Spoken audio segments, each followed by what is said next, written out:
আসসালামু আলাইকুম।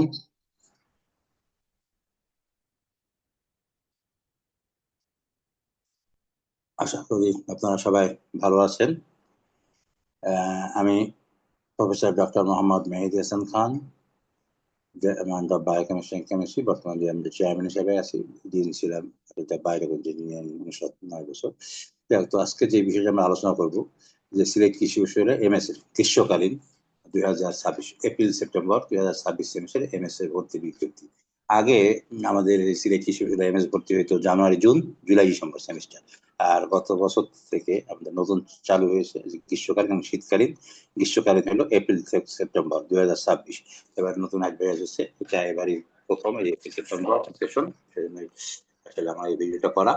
তো এপ্রিল সেপ্টেম্বর গ্রীষ্মকালীন 2026 সেমিস্টারে সিলেট কৃষি বিশ্ববিদ্যালয়ে veterinary, animal and biomedical science অনুষদ অন্তর্ভুক্ত। এখানে যেই ডিপার্টমেন্টগুলোতে এমএস করা যাবে: anatomy, histology, physiology, pharmacology, toxicology, microbiology, immunology, epidemiology ও পাবলিক হেলথ, প্রাণী পুষ্টি, প্রাণী সম্পদ উৎপাদন ব্যবস্থাপনা, ডেইরি বিজ্ঞান, পোল্ট্রি বিজ্ঞান, পৌলি বিজ্ঞান ও প্রাণী প্রজনন, প্যারাসাইটোলজি, প্যাথোলজি, মেডিসিন এবং সার্জারি ও থিওলজি বিভাগে, এইগুলিতে ভেটেরিনারি ফ্যাকাল্টির আন্ডারে এই ডিপার্টমেন্টগুলিতে, এই সাবজেক্টগুলিতে এমএস করা যাবে। তো এখানে এই যে মেডিসিন, অবশ্য দুইটা, মেডিসিনে আলাদা, সার্জারিতে আলাদা করা যাবে। আবার ইসেও এই মাইক্রোবায়োলজি, তো মাইক্রোবায়োলজি এবং আরেকটা হলো মাইক্রোবায়োলজি ডিপার্টমেন্টে দুইটা এমএস করা যাবে। এগ্রিকালচার ইউনিভার্সিটি, কৃষি অনুষদ, যেটা এগ্রিকালচার ইউনিভার্সিটি, কৃষি তত্ত্ব হাওর, যেটা অ্যাগ্রোনমি, মৃত্তিকা বিজ্ঞান বা সয়েল সায়েন্স, ফসল উদ্ভিদ বিজ্ঞান, ক্রপ বোটানি ও চা উৎপাদন, রিপ্রোডাকশন, সেখানে ক্রপ বোটানিতে মাস্টার্স করা যাবে। কৌলি তত্ত্ব, উদ্ভিদ বিজ্ঞান, প্লান্ট জেনেটিক্স এন্ড ব্রিডিং, উদ্যান তত্ত্ব, হর্টিকালচার, উদ্ভিদ রোগ তত্ত্ব, প্লান্ট প্যাথোলজি, বীজ বিজ্ঞান, কীট তত্ত্ব, এন্টোমোলজি, কৃষি সম্প্রসারণ শিক্ষা, এগ্রিকালচার এক্সটেনশন, কৃষি বনায়ন ও পরিবেশ বিজ্ঞান, এই কি বলে agro forestry and environmental science, কৃষি রসায়ন, এগ্রিকেমিস্ট্রি, এই ডিপার্টমেন্টগুলিতে তাদের এমএস করা যাবে। মৎস্য বিজ্ঞানে যদি আমরা আসা করি, ফিশারিজে মৎস্য চাষ, অ্যাকুয়াকালচার, জল সম্পদ ব্যবস্থাপনা, উপকূলীয় সামুদ্রিক মৎস্য বিজ্ঞান, মৎস্য স্বাস্থ্য ব্যবস্থাপনা, মৎস্য জীববিদ্যা, পরিতত্ত্ব, ফিশ জেনেটিক্স এন্ড ব্রিডিং, মৎস্য প্রযুক্তি এন্ড মান নিয়ন্ত্রণ বিভাগ, ফিশারিজ টেকনোলজি, এই সাবজেক্টগুলিতে তাদের এখানে এমএস করা যাবে। কৃষি অর্থনীতি ও ব্যবসা শিক্ষা অনুসারে যদি আমরা আসি, এখানে কৃষি অর্থনীতি ও পলিসি, গ্রামীণ সমাজ বিজ্ঞান উন্নয়ন, কৃষি পরিসংখ্যান, কৃষি বিপণন ব্যবসায় ব্যবস্থাপনা এবং কৃষি অর্থ সংস্থান ও ব্যাংকিং বিভাগ, এগুলিতে এমএস করা যাবে। কৃষি প্রকৌশলী মানে এগ্রি ইঞ্জিনিয়ারিং অ্যান্ড টেকনোলজি বিভাগ ফ্যাকাল্টি থেকে সেখানে সেচ ও পানি ব্যবস্থাপনা, কৃষি শক্তি ও যন্ত্র, food engineering and technology and agriculture construction and engineering. আর বায়োটেকনোলজি বিভাগ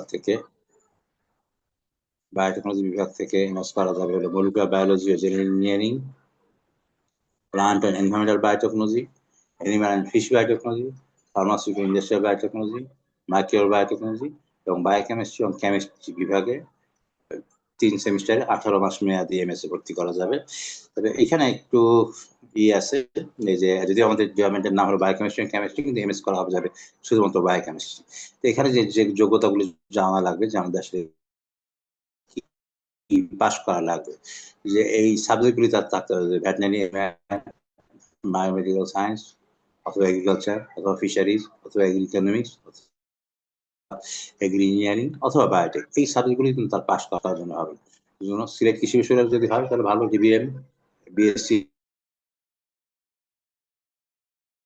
AG honours, BSc fishery honours, BSc economics honours, engineering and biotechnology চাইলেও হবে। বা এখানে আছে যেমন এনিম্যাল অ্যান্ড বায়োমেডিকেল সায়েন্স, কোন ইউনিভার্সিটি মনে করেন বাকিবিতে আছে শুধুমাত্র ভেটেরিনারি সায়েন্স, সেও কিন্তু এখানে কি করতে পারবে, ভর্তি হইতে পারবে। এরকম কিন্তু সমমানের হইতে হবে। সমমান ছাড়া এখন একজন ছাত্র হয়তো সায়েন্সেই পড়ছে, হয়তো সে জুলজিতে বললো বা বোটানিতে বললো, এসে বললো যে আমি এখানে মাস্টার্স করতে চাচ্ছি, তাহলে কিন্তু সে করতে পারবে না। মনে করেন একজন সব মাইক্রোবায়োলজিতে সে অনার্স করা, সে এখানে আসলো যে আমি মাইক্রোবায়োলজিতে মাস্টার্স করবো, তার কোনো সুযোগ নেই। এখানে কিন্তু উল্লেখ করাই আছে যে কোন কোন সাবজেক্টে সে করতে পারবে, বিষয়টা একেবারে ক্লিয়ার। অন্য ইউনিভার্সিটি বা বেসরকারি ইউনিভার্সিটি অনেকে ভর্তি হতে চায়, যদি এই সাবজেক্ট না থাকে তাহলে কিন্তু সে এমএস করতে হতে পারবে না। আর ক্রেডিট কোর্স পদ্ধতিতে এখন হলো আমাদের স্নাতকে এই যে 4-এর মধ্যে কমপক্ষে 2.75 থাকতে হবে। এটা এখন কোনো কোনো ইউনিভার্সিটি হয় 5-এর মধ্যে কমপক্ষে 3.5 হইতে হবে। আর বার্ষিক পদ্ধতি যারা আগে যারা পুরাতন যারা, তাকে মিনিমাম ওই সাবজেক্টে 50% নাম্বার পাইতে হবে। সংশ্লিষ্ট বিষয়ে জিপিএ 3 বা 3.5 এবং 55% নাম্বার। এই বিষয়টা অনেকে হয়তো বুঝতে পারতেছে না। মনে করেন আপনি বায়োকেমিস্ট্রিতে এমএস করতে চান, এখানে আপনি বায়োকেমিস্ট্রি, আমাদের বায়োকেমিস্ট্রি, কেমিস্ট্রি এই সাবজেক্ট মনে করেন আপনি এগ্রিকালচার ফ্যাকাল্টিতে দেখা গেল 3টা সাবজেক্ট সে পড়ছে। একটা হচ্ছে 1-2-তে সে পড়ছে বায়োকেমিস্ট্রি, 1-2-তে থিওরি প্র্যাকটিক্যাল, আবার 2-1 থিওরি প্র্যাকটিক্যাল, মোট 4টা সাবজেক্ট। এই 4টা সাবজেক্টে আলাদা আলাদা ভাবে সব মিলায় তাকে জিপি 3 পাইতে হবে। মনে করেন বায়োটেকনোলজিতে সে হয়তো বা 8টা সাবজেক্ট পড়ে, আবার ফিশারিজে হয়তো 3টা সাবজেক্ট পড়ে বা 4টা, ডিবিএমে যেমন 2টা সাবজেক্ট পড়ে। এই যে এইখানে যে সাবজেক্টই পড়ুক না কেন, তাকে কিন্তু কি করতে হবে, এই যে সাবজেক্টে সে এমএস ভর্তি হবে, ভেটেনারি থেকে সে ভর্তি হতে পারবে বা ইসে থেকে ভর্তি, যে সাবজেক্টে সে ভর্তি হবে, এই সাবজেক্টে কমপক্ষে তার আলাদাভাবে জিপিএ থাকতে হবে 3, তার সব মিলাই থাকতে হবে 2.75। এটা অনেকের সম্ভব, এই জায়গায় যায় দেখা যায় অনেকে ম্যাক এখন একটা নির্দিষ্ট সাবজেক্টে যদি সে 3-এর নিচে হয়ে যায়, তাহলে কিন্তু আর ওই সাবজেক্টে সে এমএস ভর্তি হতে পারবে না। তাহলে সংশ্লিষ্ট বিষয়ে আলাদাভাবে তাকে জিপিএ কত পাইতে হবে? 3। উল্লেখ্য এখন যেটা, যে অন্যান্য এক তো নিজস্ব ফ্যাকাল্টিতে সে ভর্তি হতে পারবে, কিন্তু 3টা ডিপার্টমেন্ট আছে যেখানে অন্য ফ্যাকাল্টি থেকে ভর্তি হতে পারবে। কি 3টা? উল্লেখ্য যে agriculture extension education, agriculture statistics, agriculture society and development. এই বিশ্ববিদ্যালয়ে ভেটেনারি, অ্যানিম্যাল, বায়োমেডিক্যাল, কৃষি, মৎস্য, কৃষি অর্থনীতি, ব্যবসা, কৃষি, বায়োটেকনোলজি, যে কোনো সাবজেক্টের যে কোনো ব্যক্তি কিন্তু এখানে ভর্তি হতে পারবে। তবে বায়োকেমিস্ট্রিতে একটা সুযোগ আছে, যেটা বায়োকেমিস্ট্রিতে কেমিস্ট্রি বিভাগে এই বিষয় হচ্ছে veterinary, animal and biomedical science, কৃষি, মৎস্য বিজ্ঞান, বায়োটেকনোলজি ইঞ্জিনিয়ারিং।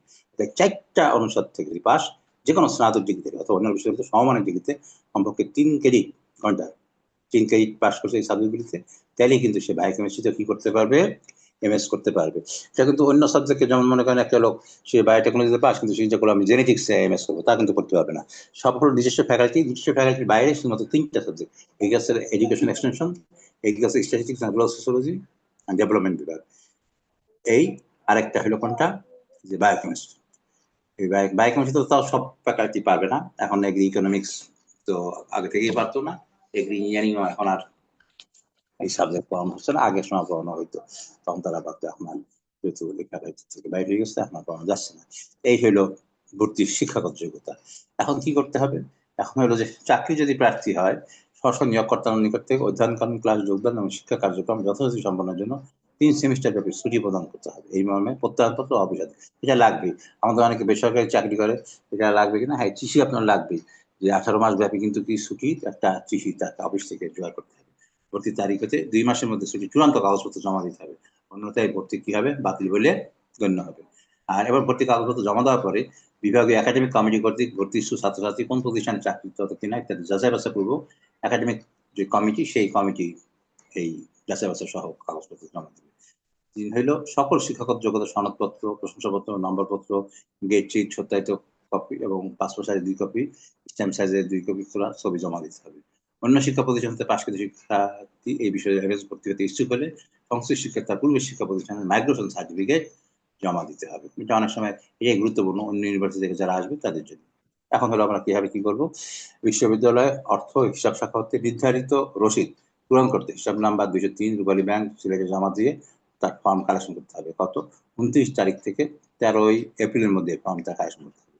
পূরণকৃত ফর্ম অবশ্যই, এই যে ফর্ম কালেকশন করার পর ফর্ম পূরণ করতে হবে, কাগজপত্র সব 13/4/26 তারিখের মধ্যে সকল প্রয়োজনীয় কাগজপত্র সহ সংশ্লিষ্ট চেয়ারম্যান বরাবর জমা প্রদান করতে হবে।